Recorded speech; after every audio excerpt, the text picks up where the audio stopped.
hiện đang đến với bản tin quốc tế sáng trên kênh FBNC với những tin tức nổi bật sau đây. Gần 90% tàu hàng không cánh mà bay mất hút khi đi vào vùng biển Trung Quốc. Chuyện gì đã xảy ra ở khu vực này? Báo cáo an ninh của Nhật Bản chỉ ra quân đội Trung Quốc đang phấn đấu vượt mặt Hoa Kỳ vào năm 2050 với việc nâng cao năng lực tác chiến trên đa mặt trận, trong đó có cả chiến tranh điện tử. Bắc Kinh đang có cứu trở mình ngoan mục thế nào? Trước nước láng giềng vừa mạnh vừa hiếu chiến, Nhật Bản mạnh tay bơm tiền khủng cho quốc phòng đối phó với hiểm họa tiềm tàng từ Trung Quốc. Ở diễn biến khác, Trung Mỹ tiếp tục đối đầu gay gắt về vấn đề Đài Loan. Chuyến đi đến Đài Bắc mới đây đang khiến Bắc Kinh nổi cơn cuồng nộ. Ông lớn châu Á đã có pha cản phá nhưng bất thành. Đó là gì? Trong khi đó, Bộ Quốc phòng Trung Quốc lên giọng kêu gọi Mỹ ngừng ảo tưởng về Đài Loan. Mỹ như vịt nghe sấm tiếp tục chuyển giao pháo hạm uy lực cho Đài Loan.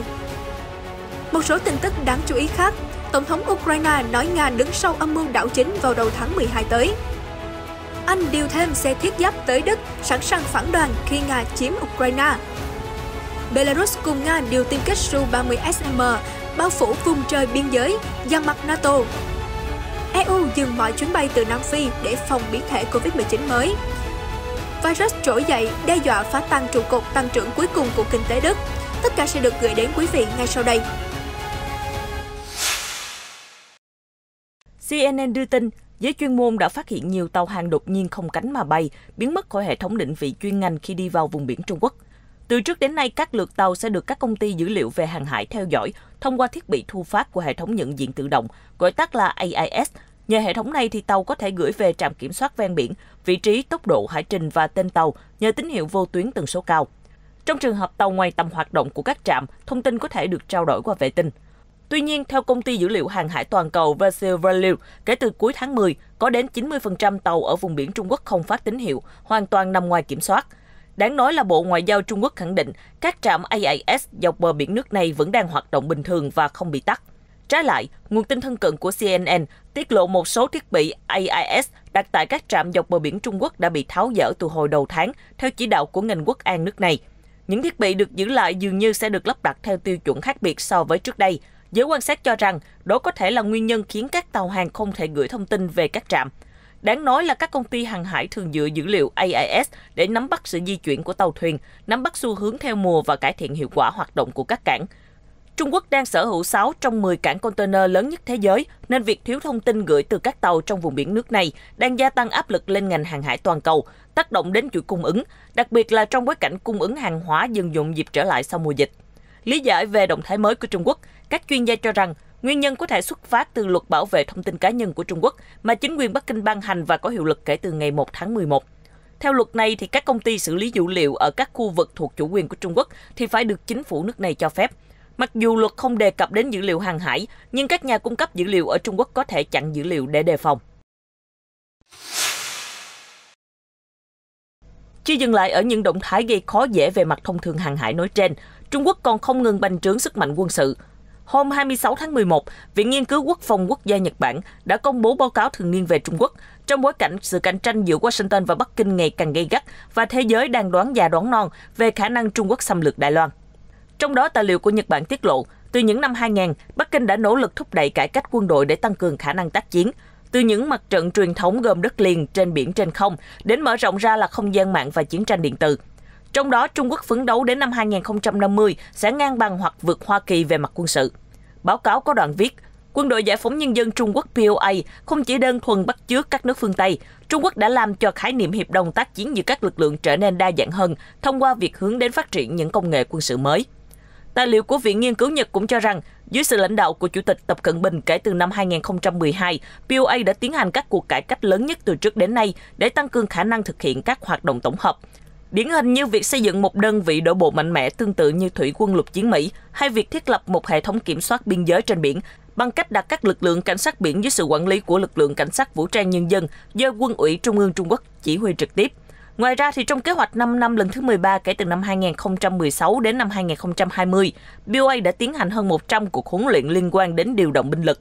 Phía Tokyo chỉ ra, quân đội Trung Quốc chưa có nhiều kinh nghiệm chiến đấu trên thực địa, nên họ đang học hỏi từ các lực lượng của Nga thông qua các cuộc tập trận chung như một phần trong nỗ lực cải thiện hoạt động chỉ huy. Bắc Kinh cũng đang tích cực tổ chức các cuộc tập trận gần Đài Loan và ở Biển Đông. Đáng lưu ý là báo cáo của Viện Nghiên cứu Quân sự Nhật chỉ ra, dù Trung Quốc đặt ra rất nhiều mục tiêu, nhưng nước này vẫn sẽ đi từng bước do vấp phải sự thách thức thiếu hụt nhân sự có kiến thức về khoa học và công nghệ. Việc Trung Quốc ra sức hiện đại hóa quân sự, muốn chiếm ngôi siêu cường thế giới đã khiến các nước hàng xóm không khỏi lo ngại, bao gồm Nhật Bản. Để ứng phó, xứ sở mặt trời mọc dự kiến bổ sung 775 tỷ yên vào ngân sách quốc phòng nhằm tăng cường sức mạnh phòng thủ trên không và trên biển. Theo Reuters, chính quyền Thủ tướng Fumio Kishida vào hôm thứ Sáu ngày 26 tháng 11 đã thông qua một khoản chi nằm trong ngân sách quốc phòng bổ sung. Mặc dù việc đổ thêm tiền vào ngân sách quốc phòng thường xảy ra, tuy nhiên đề xuất khoản tiền tới 774 tỷ yên là lớn nhất từ trước đến nay, theo Bộ Quốc phòng Nhật cho biết. Đề xuất chi tiết của bộ này viết rằng do môi trường an ninh xung quanh Nhật Bản chuyển biến xấu với tốc độ chưa từng thấy, nhiệm vụ cấp bách là phải tăng tốc triển khai các dự án. Khoản tiền mới được bơm vào sẽ giúp Nhật Bản lắp đặt các bệ phóng tên lửa đất đối không ở các đảo xa trên biển Hoa Đông, bảo vệ chúng trước sự dòm ngó của Trung Quốc, cũng như triển khai tổ hợp tên lửa PAC-3 như tuyến phòng thủ cuối cùng chống lại đòn tấn công hạt nhân của Triều Tiên. Kế hoạch này của Nhật có thể diễn ra nhanh hơn 3 tháng nếu ngân sách quốc phòng bổ sung được thông qua. Hiện giờ, việc Trung Quốc gây áp lực tối đa cho Đài Loan cũng khiến Nhật cảnh giác cao độ. Nếu chiếm được hòn đảo tự trị, quân đội Trung Quốc sẽ chỉ còn cách lãnh thổ Nhật khoảng 100 km và Bắc Kinh sẽ đe dọa tuyến đường thủy cực kỳ quan trọng, cung cấp dầu và các hàng hóa khác cho nước Nhật. Ngoài ra, Đài Loan cũng khiến Trung Quốc thêm khát để từ đó bành trướng ra toàn bộ khu vực Tây Thái Bình Dương. Ngoài ra, ngân sách bổ sung cũng giúp Nhật Bản tăng tốc sở hữu tên lửa chống ngầm, máy bay tuần tra biển và máy bay vận tải quân sự. Việc chính phủ mở rộng hầu bao cho quốc phòng được tiến hành sau khi đảng cầm quyền của Thủ tướng Kishida vào tháng 10 đã đặt mục tiêu tăng gấp đôi chi tiêu quốc phòng lên đến mức 2% GDP. Suốt hàng chục năm qua, Tokyo đi theo chủ trương hòa bình và giữ ngân sách quốc phòng trong phạm vi 1% GDP nhằm xoa dịu những lo ngại trong nước và quốc tế về nguy cơ quay lại chủ nghĩa quân Việt, điều đã đẩy Nhật Bản lao vào chiến tranh thế giới thứ hai.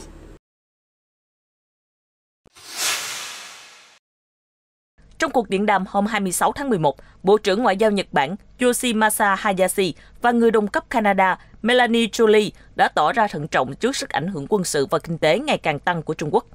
Trong một thông cáo sau cuộc trao đổi giữa hai giới chức, Bộ Ngoại giao Nhật Bản cho biết, về phía Trung Quốc, hai bộ trưởng Nhật-Canada đã nhất trí tiếp tục phản đối mạnh mẽ các nỗ lực đơn phương nhằm thay đổi hiện trạng bằng vũ lực ở các vùng biển phía đông và nam Trung Quốc.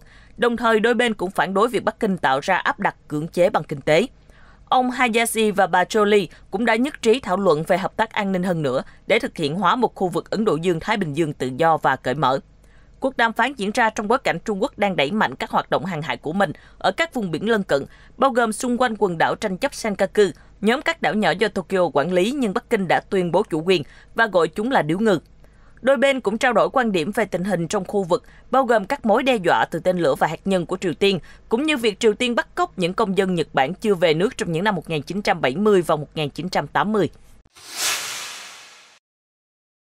Trong khi đó, vào hôm 25 tháng 11, Ngoại trưởng Nhật Bản Yoshimasa Hayashi cũng đã có cuộc điện đàm với người đồng cấp Nga Sergei Lavrov. Ông đã bày tỏ lo ngại sâu sắc về việc Nga và Trung Quốc gia tăng hoạt động quân sự gần Nhật Bản. Tuyên bố được đưa ra sau khi Moscow và Bắc Kinh cử một đội tàu hải quân đi vòng quanh Nhật Bản, ngay sau đó tiến hành một cuộc tuần tra chung bằng máy bay ném bom. Hành động phô trương sức mạnh này rõ ràng nhằm vào Tokyo. Theo Bộ Ngoại giao Nhật Bản, hai ngoại trưởng Hayashi và Lavrov đã đồng ý thúc đẩy các cuộc đàm phán về hiệp ước hòa bình, vốn đã bị đình trệ về phần tranh chấp lãnh thổ dai dẳng của hai nước. Hai bên đã trao đổi quan điểm về một loạt chủ đề bao gồm các hoạt động kinh tế chung trên nhóm đảo tranh chấp nằm ngoài khơi đảo chính Hokkaido, cực bắc của Nhật Bản và các vấn đề về an ninh khác. Nhật Bản và Nga đã không thể ký kết hiệp ước hòa bình trong hơn 70 năm kể từ khi Thế chiến thứ hai kết thúc vì tranh chấp nhóm đảo mà Nhật gọi là lãnh thổ phương Bắc, còn Nga gọi là Kuril. Tokyo tuyên bố Liên Xô đã chiếm giữ quần đảo này một cách bất hợp pháp ngay sau khi Nhật Bản đầu hàng vào tháng 8 năm 1945, trong khi Moscow lập luận rằng họ đã làm như vậy một cách hợp pháp. Mặt khác, trong cuộc điện đàm vừa qua, Ngoại trưởng Hayashi cũng đã bày tỏ lo ngại về vấn đề căng thẳng ở Ukraine và Belarus. Hai vị bộ trưởng cũng đã thảo luận về vụ thử tên lửa đạn đạo gần đây của Triều Tiên.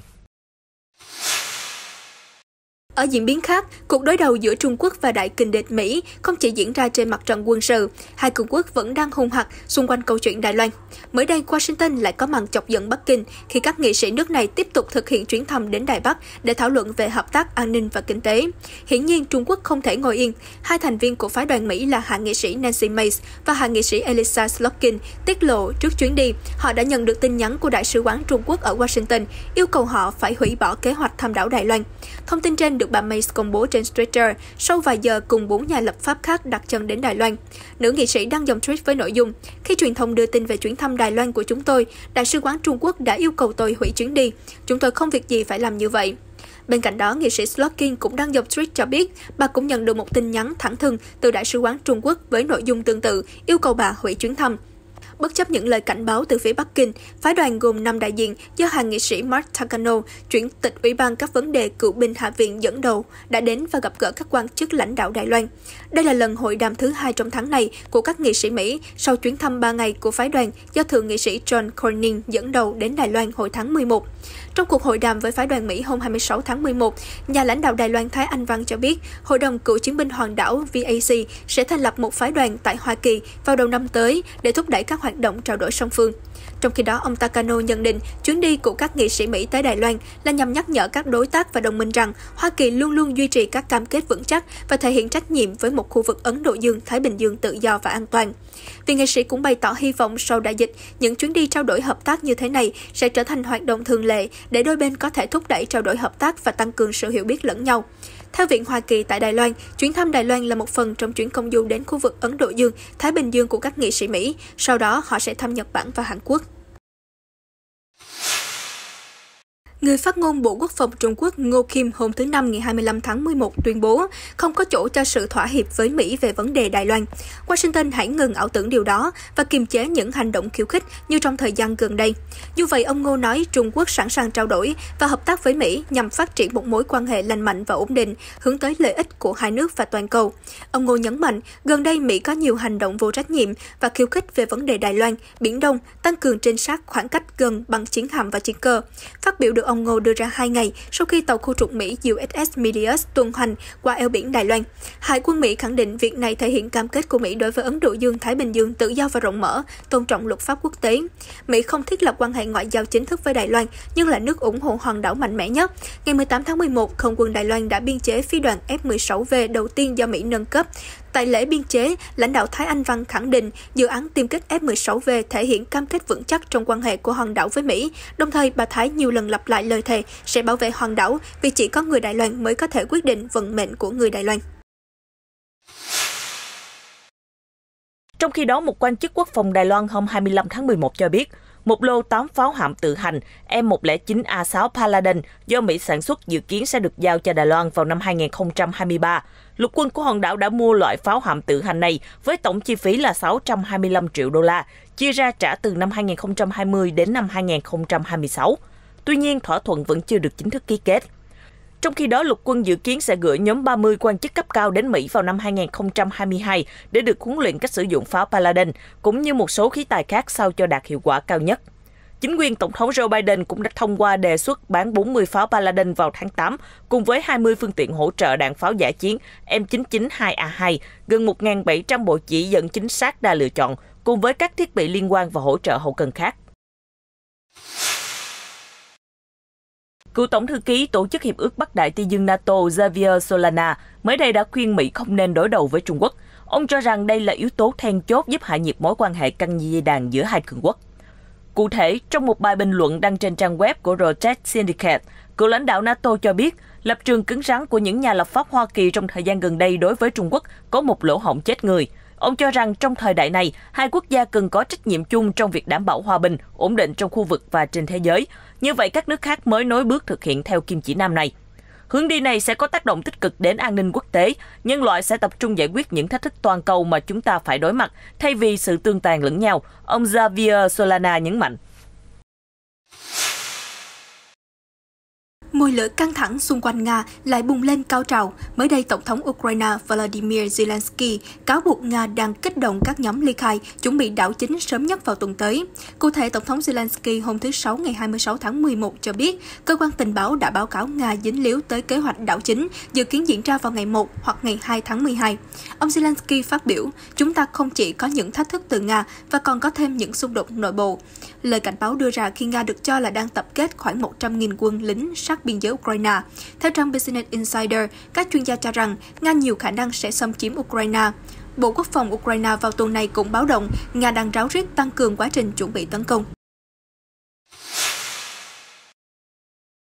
Anh Quốc đã thu về nhiều lực lượng cơ giới ở các nước đồng minh châu Âu vào năm 2010, thời điểm mà London muốn tập trung cùng phương Tây chống chủ nghĩa cực đoan và hy vọng nuôi dưỡng quan hệ tích cực hơn với Nga.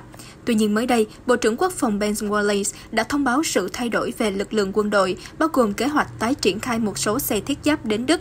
Nước Anh nhiều khả năng sẽ có một lữ đoàn thiết giáp ở Đức lần đầu tiên trong một thập kỷ. Số xe thiết giáp bổ sung sẽ đi đến trung tâm huấn luyện Sennelager của NATO tại Đức. Dù vậy, Bộ Quốc phòng Anh chưa định tăng thêm binh sĩ đồn trú ở đây. Sự thay đổi chiến lược của Anh sẽ giúp củng cố sức mạnh của NATO ở phía đông. Một nguồn tin giấu tên cho biết với tờ Telegraph, Bộ Quốc phòng Anh đã gặp áp lực lớn và lo ngại về tình trạng Nga hành động hung hăng sát biên giới Ukraine suốt nhiều tuần qua. Moscow đã bác bỏ cáo buộc muốn đem hàng trăm ngàn binh sĩ tấn công Ukraine. Điện Kremlin nói rằng phương Tây cũng từng phản ứng thái quá vào tháng 4 năm nay khi lực lượng vũ trang Nga tập kết ở phía tây lãnh thổ sát biên giới Ukraine, nhưng sau đó đã rút quân vì kết thúc cuộc diễn tập thường kỳ. Nga khẳng định có quyền điều chuyển lực lượng ở bất kỳ đâu trong lãnh thổ của mình. Hôm 25 tháng 11, Bộ Quốc phòng Belarus ra quyết định về tăng cường khả năng ứng phó nhanh bằng chiến đấu cơ cũng như gia tăng tuần tra bầu trời cùng với Nga dọc theo biên giới Belarus. Theo đó, một nhóm tác chiến hỗn hợp bao gồm các máy bay chiến đấu đa năng Su-30SM của Belarus và Nga đã tiến hành một cuộc tuần tra trên không dọc theo biên giới Belarus vào hôm thứ Năm. Trước đó, Bộ Quốc phòng Belarus báo cáo các hệ thống trinh sát kỹ thuật, vô tuyến và radar của họ ghi nhận sự gia tăng liên tục về tần suất các máy bay do thám và chiến đấu của NATO dọc theo biên giới Belarus, bao gồm cả trong không phận của Ukraine.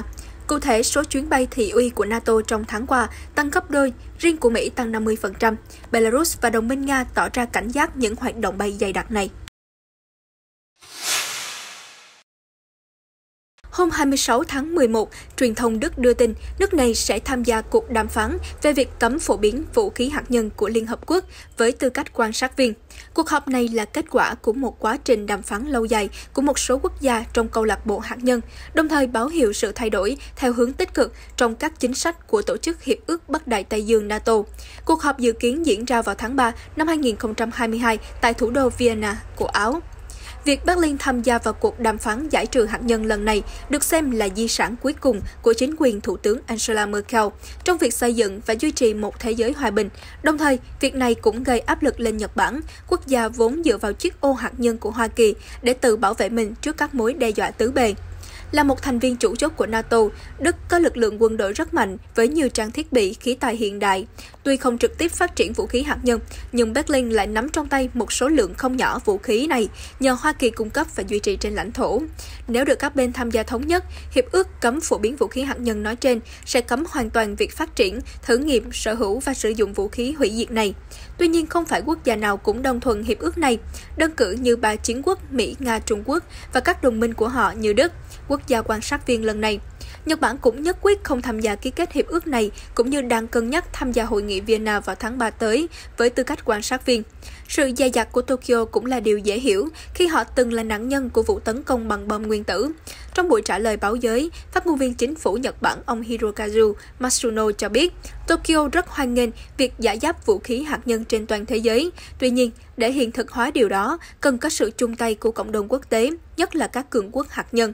Ngoài Đức, Thụy Điển, Thụy Sĩ và Phần Lan, Na Uy cũng sẽ tham gia cuộc đàm phán lần này với tư cách là quan sát viên. Chuyển sang một số tin tức liên quan đến COVID-19. Hôm 26 tháng 11, người đứng đầu Liên minh châu Âu EU Ursula von der Leyen thông báo việc ban hành lệnh cấm nhập cảnh những người đến từ các quốc gia khu vực Nam Phi đến khi có thông báo mới nhằm ngăn chặn sự lây lan của một biến thể COVID-19. Lệnh cấm này được đưa ra trong bối cảnh châu Âu đang phải vật lộn với mùa đông chết chóc với làn sóng COVID-19 lần thứ 5, cùng với số người nhiễm bệnh và tử vong đang tăng lên từng ngày. Trong một đoạn tweet sáng nay, bà Ursula cho biết EU sẽ phối hợp chặt chẽ với các quốc gia thành viên trong việc đóng cửa hoàn toàn biên giới với khu vực Nam Phi nhằm ngăn chặn biến thể B11529 xâm nhập vào khu vực. Bên cạnh đó, bà cũng đề nghị 27 quốc gia thành viên cần tăng cường hơn nữa nhân lực và thiết bị y tế nhằm chuẩn bị cho các tình huống xấu nhất. Hiện tại, Anh đã tạm thời cấm tất cả các chuyến bay từ Nam Phi, Namibia, Botswana, Zimbabwe, Lesotho và Eswatini từ hôm nay và yêu cầu các du khách Anh đến từ vùng dịch phải xem xét và cách ly đầy đủ. Trước đó vài ngày, các nhà khoa học Nam Phi cho biết biến thể B11529 lần này rất tinh quái và nguy hiểm hơn Delta, do nó có thể tránh được phản ứng miễn dịch của cơ thể và khiến nó dễ lây lan hơn.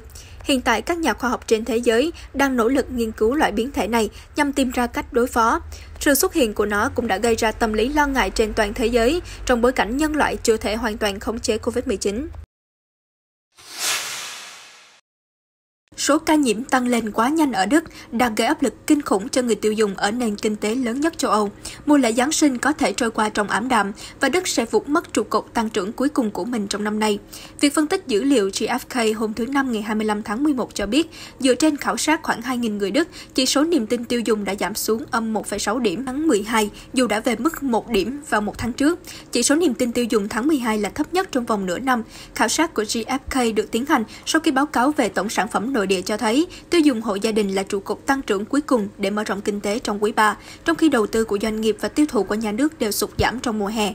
Kinh tế Đức phục hồi chậm hơn kỳ vọng. Trong bối cảnh đó, số ca nhiễm COVID-19 tăng cao trong vài tuần gần đây đã đe dọa đập tan trụ cột tăng trưởng cuối cùng của Đức trong quý 4.